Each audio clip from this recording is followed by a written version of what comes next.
Hopefully you are well caffeinated because things are about to get crazy. I am Brie Harvey, Head of Market Research and Community for Achievers. I work with the research arm of our business, which conducts primary research on workforce trends and how organizations can build people-centric, high-performing cultures, which is what we're talking about today and something I'm really passionate about because early in my career, I worked at a place that was so toxic that for years, every Sunday, I would think about work and feel physically sick. Has anyone ever been visited by the Sunday scaries? It's the opposite of life-giving. I became so burnt out and dysregulated that by the time I finally quit, I spent the next 2 years and 4 months living out of that backpack, traveling around the world, contemplating what would be worse, going back to corporate America or becoming an influencer. But here I am, 70-something countries later, approaching 10 years at Achievers. Thank you. That's like the modern day equivalent of 30. And I know firsthand that when employees feel appreciated for their unique contributions, it's transformative, not just for the business, but for the overall quality of actual people's lives, like me, like you. However, if you follow Gartner's hype cycle for HR technology, since the pandemic, you would have seen recognition software go from where AI is now at the peak of expectations and plummet all the way to what they call the trough of disillusionment. And despite the fact that employers collectively spend millions of dollars on rewards each year, about half of employees feel like their efforts go unnoticed. Does anyone here have employees who feel underappreciated? If you have the sense that your investment in recognition hasn't moved the needle on strategic outcomes, you're not alone. The theory-practice gap refers to the disconnect that commonly occurs when the research is translated into the real world and the results don't quite match up.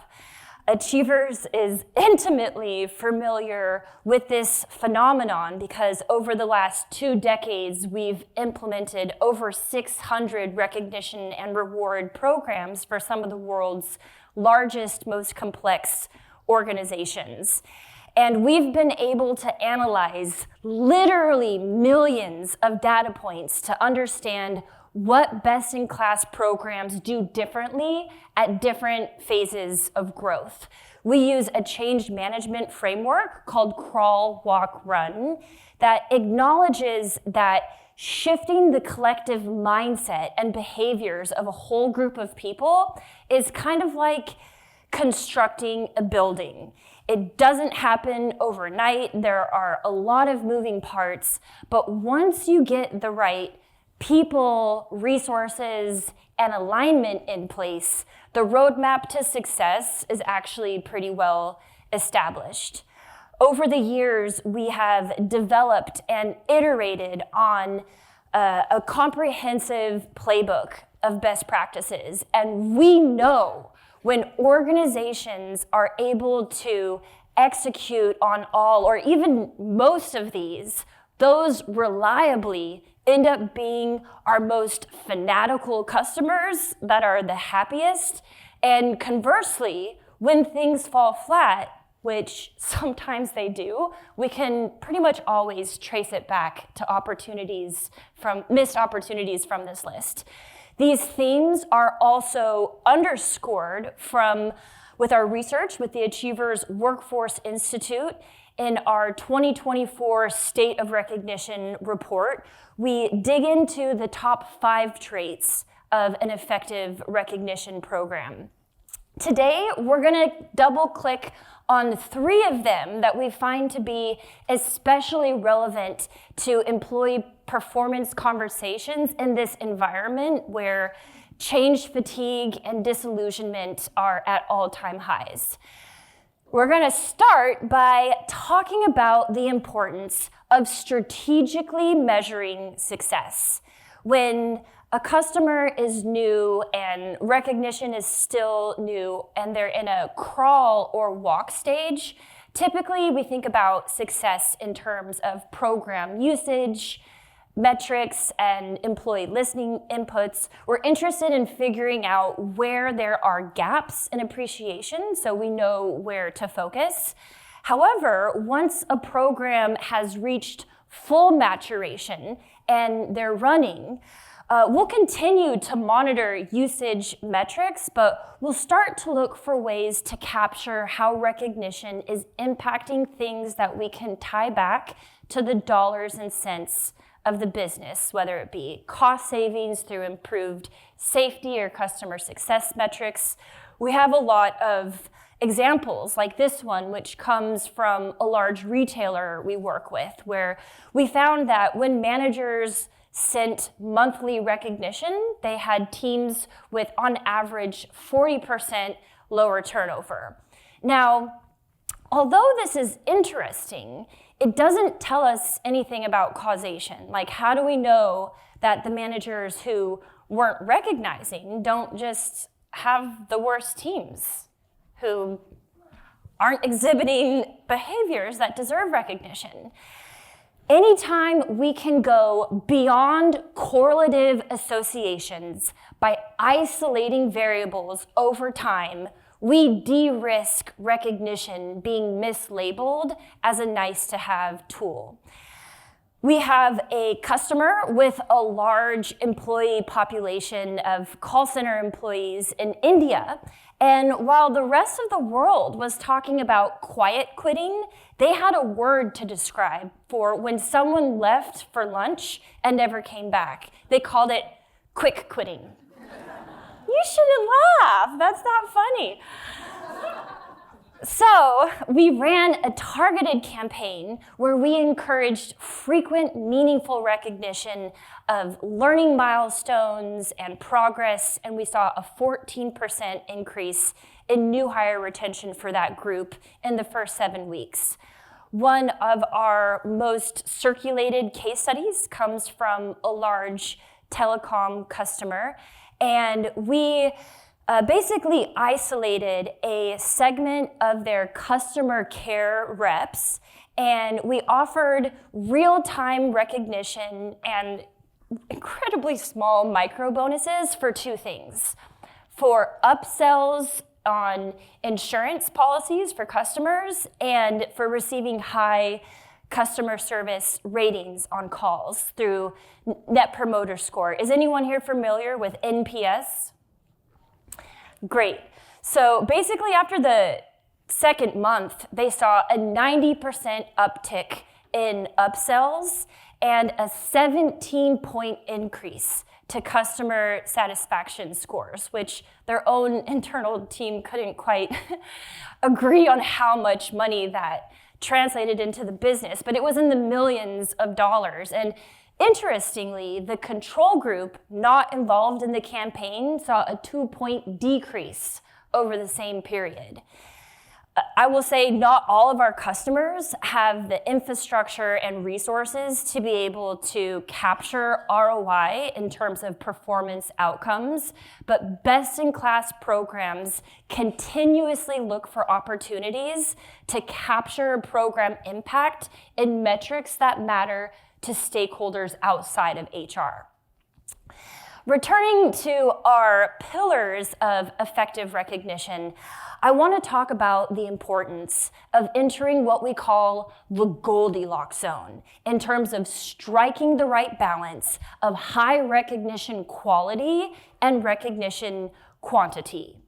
If the people in your business don't know how to recognize effectively, It doesn't matter what tools or technology you have in place. It doesn't matter your budget. You're going to be like a salmon swimming upstream until everyone in your business understands there's a huge and important difference between praise and recognition. Praise is like a vague pat on the back that doesn't leave people with any understanding of what they did that was good. And no one wants more praise, not even Gen Z. I'm a geriatric millennial. I gotta sneak in my jabs where I can. Thank you. Recognition should contain detailed information about exactly what a person did and why it matters to the business. How did it impact the people or things that matter to the organization? A meaningful recognition is just a specific recognition. When people say they want more feedback, most of the time they mean they just want more clarity about whether the work they're doing is correct and matters on some level. Researchers at Harvard have found that out of all the things that can boost motivation during a workday, having a sense of progress is the single most important. Recognition shouldn't be reserved for big outcomes and milestones. It should be about noticing meaningful effort and progress and celebrating small wins. Although there are multiple factors that are associated with recognition having maximum impact, specificity is probably the most crucial. Now, I want to turn our attention to talking about the role of recognition quantity, because unfortunately, recognition has shown to be a short-term need that has to be satisfied on an ongoing basis. Dentists everywhere agree, if you ignore your teeth, they'll go away. It's the same with your employees and recognition. There's a little variance in what different sources suggest is the magic threshold where organizations experience some of the more transformative benefits of recognition, but our findings aren't unique in that they show it's around the monthly mark. So the benchmark we want customers to meet and exceed is at least one recognition per employee per month. But we have a lot of customers who exceed this substantially, Meyer being a good example. The reason why they average 7, almost 8 recognitions per employee per month, despite having 70,000 offline storefront employees, is not because they have a big rewards budget. Quite the opposite. It's because they meticulously adhere to all of our best practices, including acknowledging that leaders and managers can't do it alone. Even before the rise of hybrid and remote work, they had exceedingly low visibility on the actual work happening on the front lines. The people in your business with the highest line of sight into the 2-foot level of where work gets done are the best equipped to call it out. Organizations have to enlist the help of frontline employees to lift up the unsung heroes among them. Once people realize how intoxicating it feels to make someone's day, what ends up happening is leaders get so much more visibility into the actual work happening, which provides all these opportunities for them to give positive reinforcement of the exact behaviors they want to see more of. So we recommend targeting at least 50% peer-to-peer recognition. Best in class is closer to 70%. The second no substitutions ingredient for achieving healthy recognition levels entails encouraging widespread, enthusiastic adoption of non-monetary recognition? Who has implemented non-monetary recognition? Nice. Well, we have a lot of examples. This one comes from CVS, where we matched engagement scores to non-monetary recognition. And we found that when employees received just one non-monetary recognition per month, they were 43% more engaged than those who didn't. As long as it's high quality, non-monetary recognition can be an incredibly powerful way to make more people feel seen and appreciated for their unique contributions at scale. I can say personally, some of the most meaningful exchanges of appreciation I've ever received weren't even recognitions. They were comments, like these two that were made on my recognitions, that these literally brought tears to my eyes. So we recommend aiming for at least 70% non-monetary recognition. An example that kind of ties some of these concepts together happened to me in 2018, where I had a situation where someone was out of office, and it resulted in me having to, really scramble and work a little bit over the weekend. And I was pretty annoyed, if I'm to be honest. But then I received this recognition. And let me tell you, I can still remember exactly where I was sitting in the office when I got it, because it was like being struck by lightning.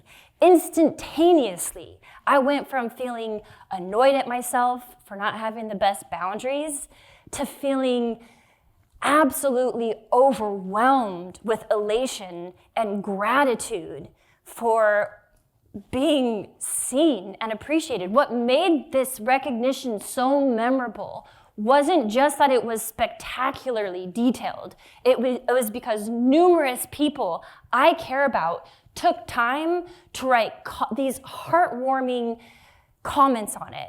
So it was the emotional equivalent of receiving a dozen recognitions at once.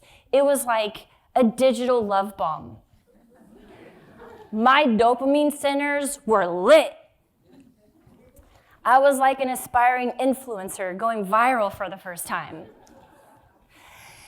You don't need a big rewards budget to increase the frequency and intensity of those life-affirming love bombs, but you do need that tribal social element. The last factor that majorly influences recognition frequency has to do with fostering a healthy culture of rewards. You can think of every organization falling somewhere on a spectrum of being reward-centric, where employees are more expectant of rewards, and then there are more rewards-agnostic cultures, where rewards are the cherry on top instead of the main dish. We have found one of the most effective ways to ensure rewards inject an element of fun instead of being a distraction entails leading with low dollar rewards. I'm talking like $5, $10 per recognition, which may not sound like much, but in my love bomb example, we have a feature in our product called Boost, which allows users to piggyback on existing recognitions by adding points to it. And in this case, I had 8 people publicly and symbolically endorse the sentiment expressed in the recognition by boosting it. And although the take-home amount was only enough theoretically to get 1 or maybe 2 things at Sephora, that $55 felt like $1 million because it was combined with the high of receiving 15 meaningful comments from stakeholders I love. Rewards can serve to amplify the long-term memorability of recognition, but really the real reward to the brain is feeling meaningfully witnessed and seen by the people and appreciated by the people who have the highest level of visibility into our daily struggles and triumphs. If the conditions aren't in place for recognition to be both meaningful and free-flowing, it's not that rewards don't matter, but they become a lot less relevant. That said, as an employee of Achievers, I have received points for not just digital love bombs, but winning wellness challenges, referring my friends to work here. We get like the equivalent of $2,000 worth of points per hire. So over the last decade, I've accumulated lots of points. And because our catalog offers pretty much anything you can imagine within an online shopping environment, I've been able to redeem for rewards that are uniquely meaningful to me. My favorite way to use my points is through our concierge service, which allows employees to redeem for custom merchandise or experiences. I used them to cover the cost of my hair and makeup for my wedding, as well as our wedding photographer. My dress was made from one giant piece of lace and it required some alterations, which I paid for with my Achievers points. It was really important for me to have a second look for the evening that allowed for a lot of ecstatic movement and twirling on the dance floor. So I bought this dress with my points. Here I am pictured with some of my beloved Achievers colleagues, so I made sure to publicly thank for being inadvertent sponsors of our wedding. We had an employee from a customer actually use her points to expand her family and buy the Frenchie of her dreams. This is her. Her name's Violet. The big thing is that employees need to be in the driver's seat of choosing rewards that are meaningful to them. In 2019, my husband and I were talking about going somewhere for a trip for New Year's at the last minute, but the flights were on the verge of not quite being worth the squeeze, so we were teetering back and forth for a few days. But then I remembered I had all these unused points in my account, so I bought our flights to Belize, and it ended up being one of the most memorable trips we ever took because a few months after we got back, he was diagnosed with glioblastoma, the deadliest cancer known to man. And I don't mean to overshare for the sake of emotional impact, but those points sitting in my account really were the tipping point that allowed us to have one last spontaneous adventure together. After my husband's first brain surgery, for several months he became obsessed with finding me the perfect bike upgrade. And I ended up getting this bike by cashing out all the points I had left, and we were able to log hundreds of miles before our time together had to come to an end. And although I know it's the authenticity and the frequency of recognition that transforms the employee experience, providing meaningful rewards can also really enhance your efforts to make people feel appreciated. Okay, we're gonna try to lighten the mood and seeing if I can wrap our key takeaways into a neat little bow for you. We scratched the surface on 3 of the 5 of the traits of recognition to ensure that it's optimized for the modern workforce, starting with the importance of measuring success in a way that is meaningful to the business and looking for opportunities to go beyond usage metrics. We addressed some of the fundamental change management considerations for achieving high recognition quality and quantity. We talked about the role of meaningful peer-to-peer recognition and non-monetary recognition, and how democratizing recognition can help you create more digital love bombs that turn $50 into core experiences that stick with employees for years. We explored how to cultivate a rewards agnostic culture by leading with frequent low dollar rewards.